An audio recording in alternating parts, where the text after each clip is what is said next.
Quando dateci l'ok, quando... Ecco, dateci... Ah. Allora, buongiorno a tutti. Oggi parliamo di un tema fondamentale perché il mondo del turismo, abbiamo con noi Stefano Marchioro, che appunto è uno dei, diciamo, le grandi menti del turismo, lavora a Regione Veneto, ma questo non è un fattore negativo, anzi, visto che la Regione Veneto è la regione più avanti da questo punto di vista, anche grazie a persone come Stefano. C'è un problema nel turismo, nel senso che si parla molto di turismo, tutti pensano di conoscerlo, tutti pensano di sapere come si fa turismo, e invece non è così. Ora io ho fatto un po' di analisi su quello che c'è, per esempio, nel campo della formazione. Allora abbiamo 51.000 scuole secondarie di secondo grado, 802 che si occupano di turismo, di cui 414 istituti alberghieri, 302 istituti professionali, 86 istituti tecnici, 35 universitari con corsi di studio, 42 corsi di laurea di livello, e 30, quindi in realtà in teoria l'offerta ci sta. Però quando poi noi andiamo a parlare di turismo rendi conto che il gap informativo è veramente enorme. E di fatto quando si parla di turismo si parla solo di promozione, come se il turismo fosse promozione. Il turismo non è promozione, il turismo è una cosa che devi prima costruire, devi sapere organizzare, gestire, e sapere come integrare il sistema delle imprese fra di loro, il sistema pubblico, il sistema privato, e poi puntare sicuramente all'innovazione. E con l'emergenza Covid che c'è stata negli ultimi 2 anni, tutta la fragilità del sistema turistico è venuta fuori, perché di fatto ha messo anche, diciamo, ha portato su le difficoltà delle imprese, le difficoltà di organizzarsi e capire che il mercato era cambiato, quindi sapersi anche riorganizzare rispetto ai cambiamenti e mutamenti della domanda. Tant'è vero che abbiamo trovato situazioni molto strane, per cui anche diciamo, di possibilità di opportunità di sviluppo, come scelte di destinazioni diverse dal solito, allontanamento dall'affollamento, ma tutti questi sentiment che le persone hanno avuto, gli italiani che sono rimasti in Italia, i francesi che sono rimasti in Francia, in realtà sono rimaste forti. Anche quest'anno abbiamo avuto una presenza forte di domanda italiana, oltre per fortuna al ritorno degli stranieri. Ora però col problema dell'energia queste fragilità saranno ancora più forti, e quindi bisogna cominciare a ragionare. Non si può più lasciare il turismo al movimento spontaneo di dire arrivano i flussi, sono tanti a Venezia, a Verona, a Roma, abbiamo riempito, va bene così. No, non va bene così, perché nel momento in cui, diciamo, gli altri paesi sono molto più forti, competitivi e organizzati, rischiano di toglierci sempre più posizioni di competitività. E quindi che cosa noi pensiamo? Perché stiamo portando questo tema? È che noi abbiamo un'opportunità, il PNRR. Ma il PNRR, quando parla di formazione di competenze, dove la maggior parte di lavoro, oltre agli operatori privati, va fatta sulla pubblica amministrazione, va fatta sul comune, su chi lavora nei comuni, su chi lavora anche nelle regioni, su chi lavora appunto, su chi deve fare governance fondamentalmente, perché quelli, di solito, gli operatori pubblici purtroppo non tutti hanno la capacità formativa. E allora bisogna cominciare a ragionare, a capire come si fanno le linee strategiche, come si affaccia su nuovi segmenti turistici, come si creano nuove opportunità per le imprese, come si insegna anche al sistema privato a operare. Bisogna che ci sia un rapporto positivo tra pubblica amministrazione e privato, peraltro nei nuovi sistemi di DMO eccetera, su partenariati pubblici e privati, ma io adesso che ci sto lavorando anche dentro mi sono resa conto che non sanno che vuol dire lavorare insieme. E questo è un problema, quindi bisogna formare le competenze anche su come si instaura un corretto rapporto di PPP, cosiddetto, cioè di partenariato pubblico-privato. Che problemi sono? La riforma del PNRR prevede una serie di cose, l'ho apportate, però il PNRR non cita il turismo, cita in generale la parte ci sono carenze di competenze, e si parla di un investimento nella pubblica amministrazione in 10 anni dimezzati, quindi noi abbiamo una pubblica amministrazione in difficoltà sia per perdita di personale, parliamo per esempio dei comuni, dove alla fine rimane l'assessore, il segretario e qualche funzionario che però non ha idea di cosa vuol dire fare turismo.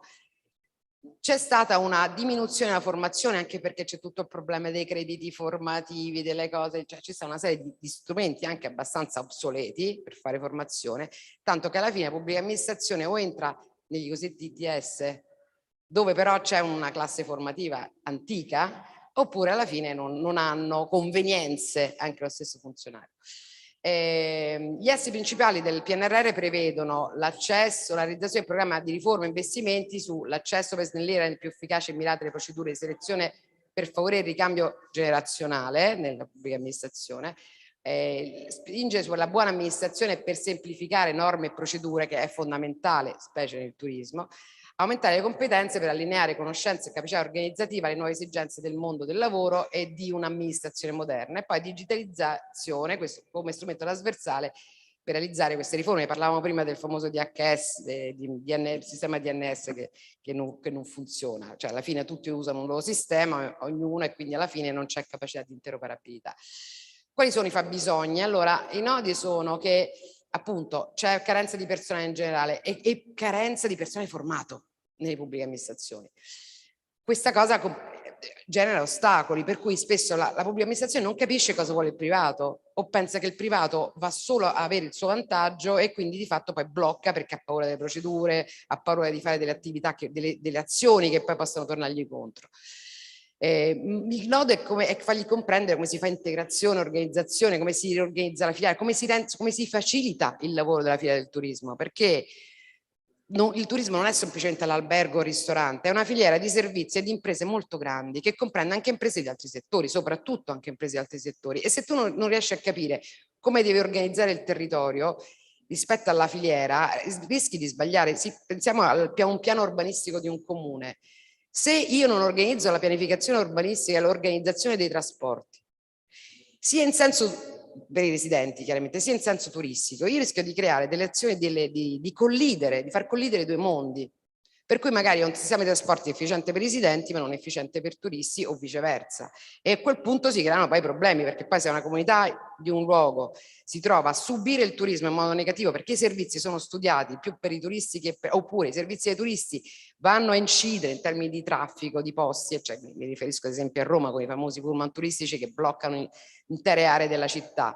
Ecco, quando ci sono queste cose alla fine c'è una ribellione, no? E queste però non è che sono cose che capitano per caso, capita perché non c'è un'organizzazione urbanistica del territorio concepita per far vivere insieme la comunità residente e la comunità dei turisti.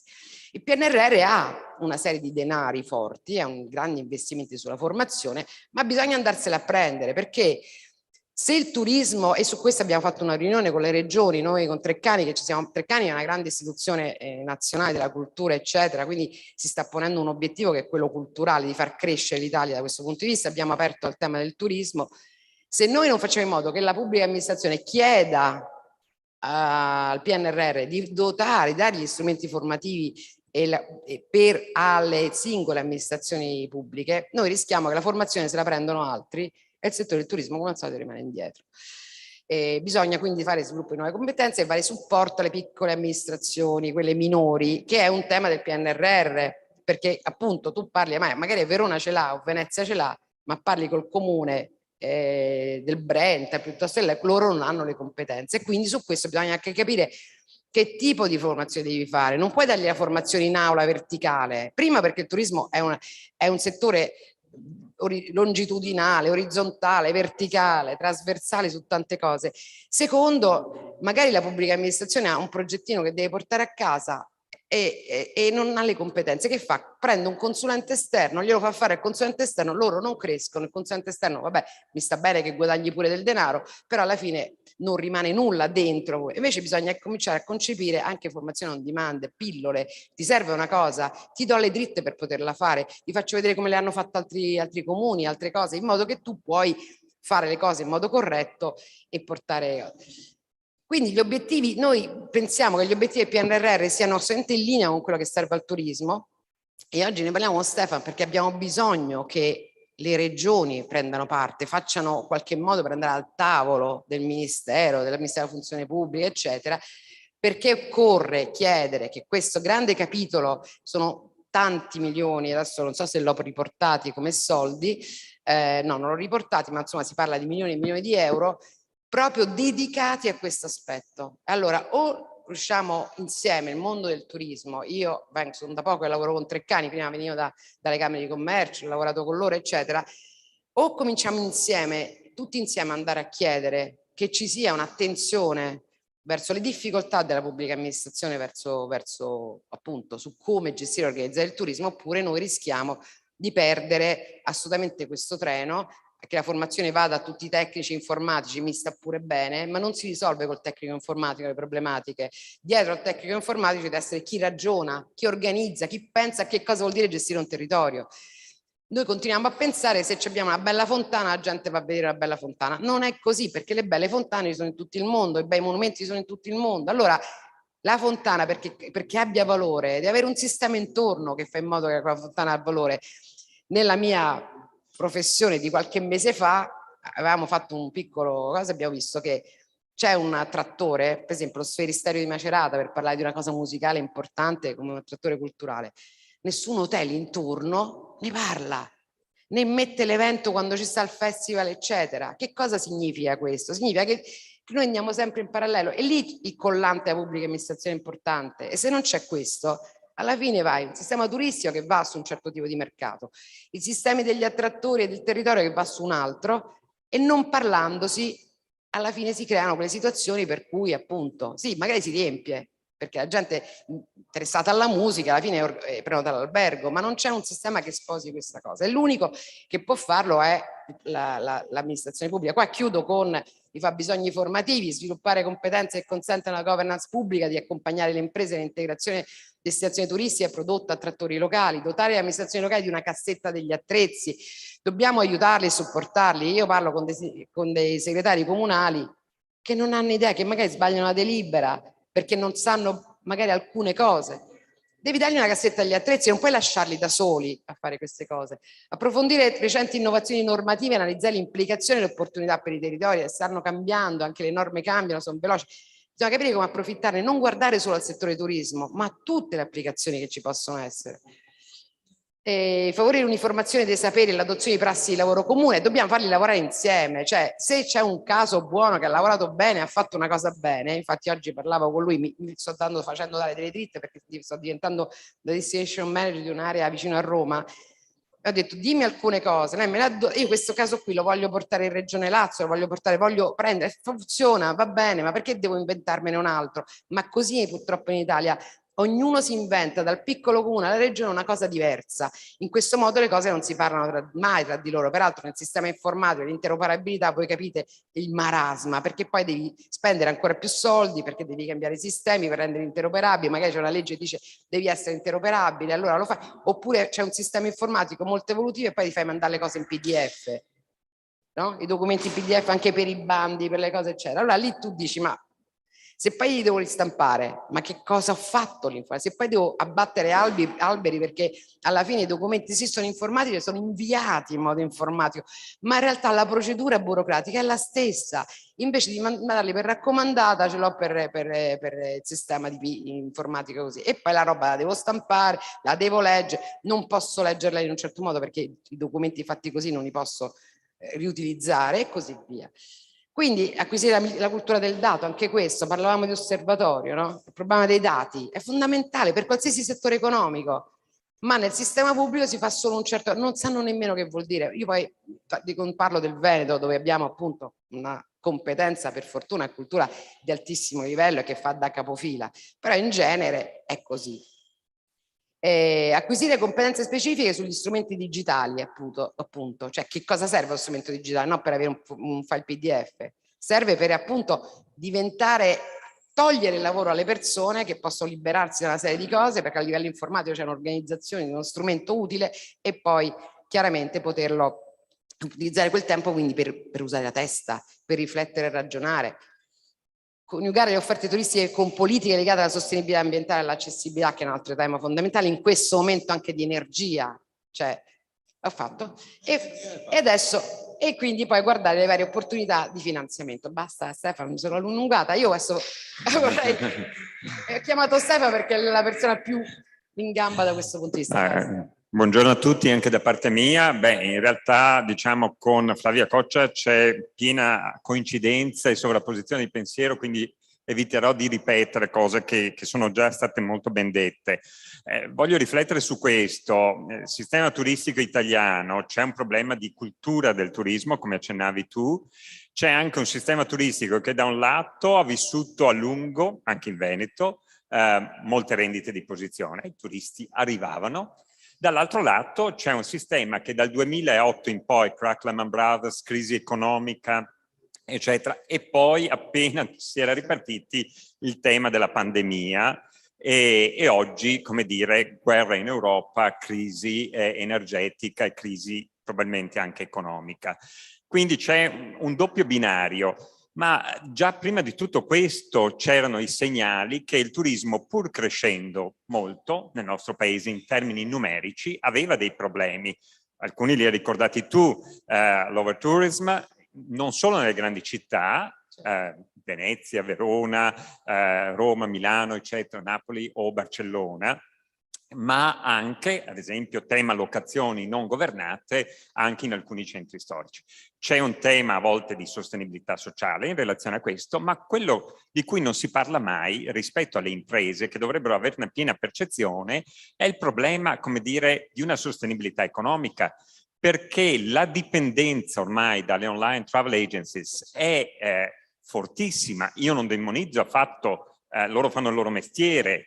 Forse il tema di una regolamentazione sulla fiscalità, sulla concorrenza leale a livello europeo, a livello di sistema paese deve essere assolutamente affrontato, perché non può essere che uno guadagni in Italia e abbia la fiscalità ad Amsterdam o in Svizzera. Ma il tema vero è il tema dell'organizzazione, l'hai accennato tu. Io dico sempre, se non ci si organizza noi, lo stanno facendo gli altri, lo fanno gli altri alle loro condizioni e non possiamo più permettercelo. E questo è il tema. Rispetto al passato non possiamo più permetterci questo, perché si riducono marginalità per le imprese e ricadute per le destinazioni. Allora il tema della governance, io dico sempre, non c'è turismo senza impresa, evidentemente, e non c'è turismo senza governo del territorio.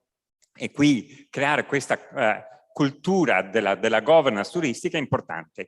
Io mi occupo di questo in Veneto, mi occupo di questo anche sul versante della formazione ed è il nostro tallone d'Achille, cioè la frammentazione pubblico-pubblico, privato-privato e pubblico-privato è ancora fortissimo. Sono contento però di parlare oggi da Verona, perché Verona è un caso di eccellenza in questo momento. Grazie a un ruolo determinante e trainante della Camera di Commercio, si è istituita una fondazione di partecipazione, Verona Garda Foundation, che gestirà le 2 destinazioni, Verona, Garda e i 4 marchi d'area, Lessinia, Valpolicella, Terre del Soave e Pianura dei Doci.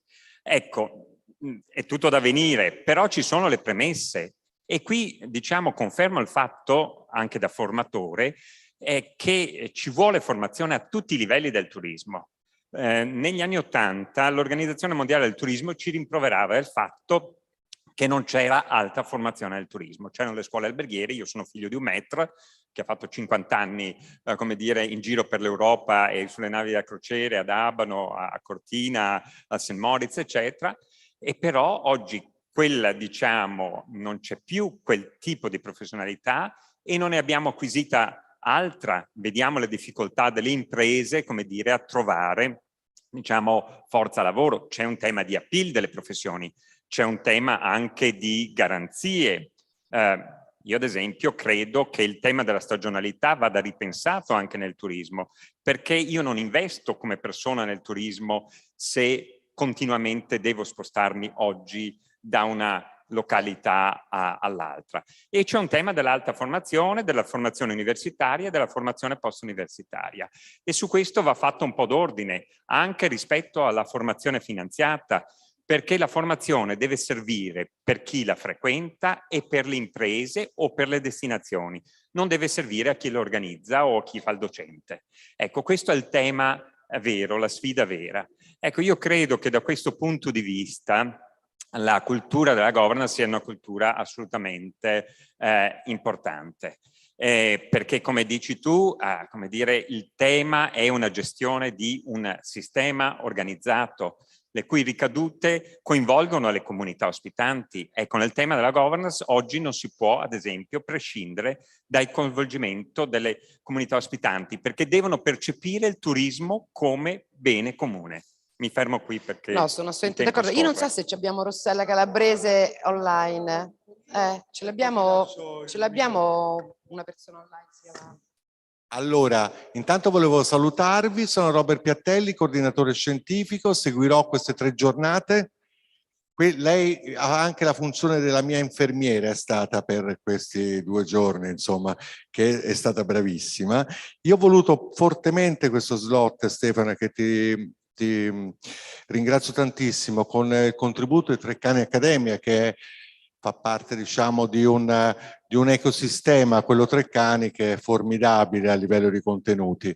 Quello che ci tenevo è tenere, che c'è anche dopo nell'altra sala, sempre sullo stesso tema, perché il tema del PNRR è il tema dei temi, fondamentalmente, e su tutte le cose in cui le prendiamo. Vi ricordo che siamo in streaming e la diretta continuerà fino a sabato dopo pranzo. C'è qualcuno che vuole fare una domanda? Sì, per esempio. Vieni vicino a me così ti inquadrano. È perché ghiotta di averci Stefano e Flavia. È un'ottima occasione di confronto, prima di tutto. Beh, i contenuti del PNR li conosciamo bene tutti, noi che facciamo parte del mondo del turismo. Sappiamo benissimo che è difficile armonizzare i territori. Secondo me, da referente di una piccola associazione turistica di territorio laziale romano, signora Coccia, quello che io vedo non solo è una frammentazione tra Roma e il territorio circostante, quanto più una mancata comunicazione in termini armonici di tutto il territorio italiano. Quello che voi siete riusciti a fare qui nel Veneto, piuttosto che in Toscana, piuttosto che la promozione in Puglia, è lungamente distante, anni luce, da quello che può arrivare in Basilicata, in Calabria, in Campania. Basta vederlo da un indice semplicissimo, la presentazione di quello che si ha come primo aspetto su base turistica, quindi vista come il fruitore del turismo, intendo il turista, io che voglio visitare un posto, già solo andando a digitare Visit Campania, Visit Lazio, Visit Veneto.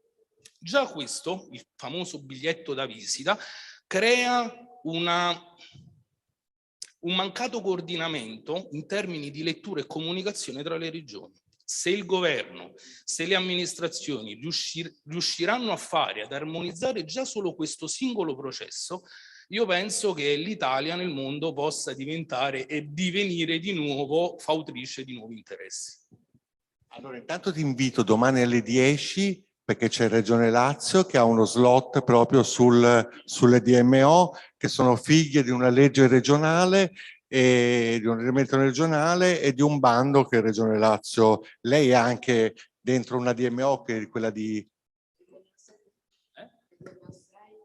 No, io sono su un'associazione turistica laziale. E comunque vi suggerisco, sentite, grazie intanto, non c'è bisogno di una risposta perché non sono state delle domande, ma sono state puntualissime osservazioni. Vuoi chiudere te, Flavietta? Che appuntamenti puoi dare a chi ci segue, insomma, per l'universo Treccani Accademia?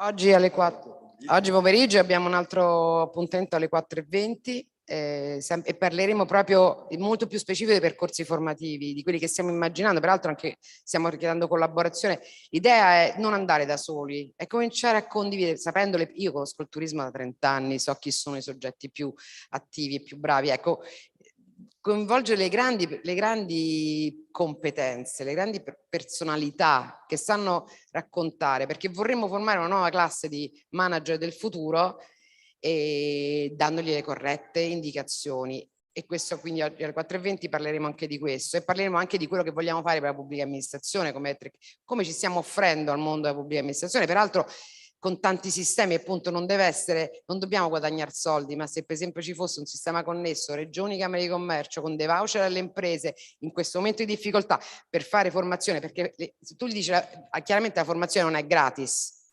quindi comunque le imprese devono pagare qualcosa per fare formazione, e allora stiamo cercando di capire come fare una cosa per cui non gravi sul bilancio delle imprese, così come non deve gravare sul bilancio delle amministrazioni. E vabbè, mi chiudi sempre. E niente, allora che vuoi da me?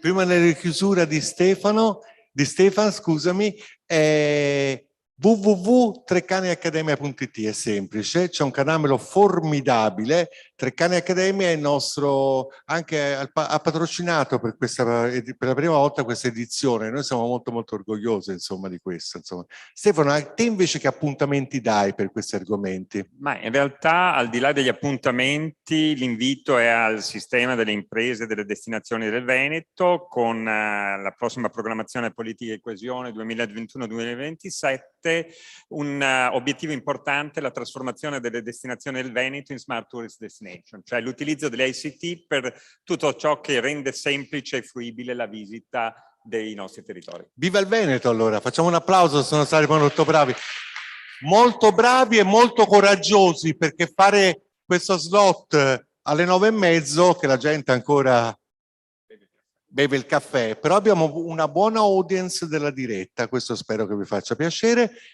Vi ringrazio tantissimo, ora alzatevi e via. Ciao.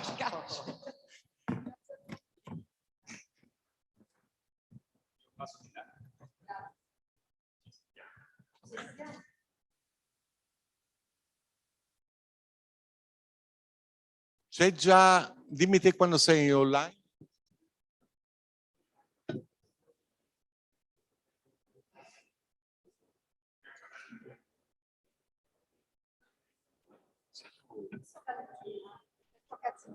Siamo conosciuti online. Grazie infinite. Oggi è una giornata un po' così che stanno arrivando tutti, quindi noi siamo molto impegnati, però Complimenti.